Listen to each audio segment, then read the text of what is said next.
What was your first real good job? Your first road gig, or Well, my first so-called big-time job was I had been in Los Angeles.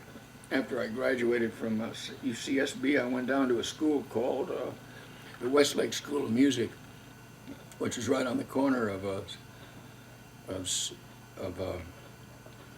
Yucca and Argyle, yeah, mm-hmm. right next to the Capitol building, and Mm-hmm. it was the progenitor of North Texas, that sort of thing. It was quite amazing, you know. The progenitor, you mean the first? I mean, the predecessor, the first predecessor one, to the North Texas thing? that sort of thing, Yeah, and the very Berkeley first. School of Music, and they had a staff there, some brilliant teachers there, and a lot of musicians like myself. Of course, I was just a beginner, but they had people like Maynard Ferguson and Milt Bernhardt. A lot of them may have been coming back just to collect the GI subsistence, but Mm-hmm. they all participated actively, and it was a marvelous pre-education, you know.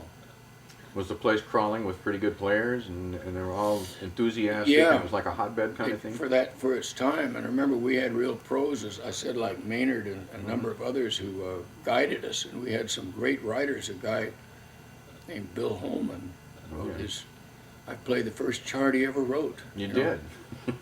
And been a few it was thousand of good, those. by the way, you know, 1949. Mm-hmm.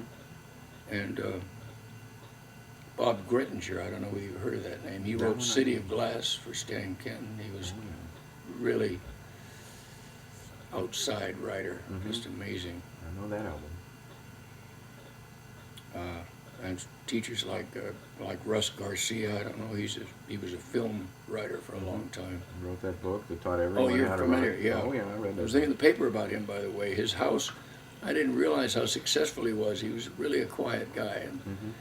And a house called the Rainbow House, which was designed by an avant-garde architect up in the Hollywood Hills, went on the market for a couple of $1 million recently. And they called it Butterfly because it just had one, you know, it was super modern, you know, and that was Russ Garcia, a really nice guy. He sort of retired early and took a catamaran all around the world, a sailing catamaran, married a German wife, and they settled in New Zealand, and every now and then he'll come back and score a few things and then go back there. Just amazing.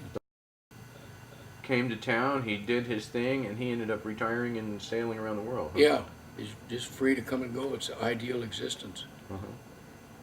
There were a number of other teachers there. I'll have to think, but there was a gentleman named Albert Sendry, who was at one time the conductor of the Vienna Opera Orchestra. You know, this old man with white hair like that, and what an education. We had conducting class with this guy, and he was, you know, you could take your elbow and jam it up on the piano like this, bang, and he could name every note. Every note you hit. Yeah, Could it hear was his theory that anybody could be taught a perfect pitch. It took work, but it could be done, you know.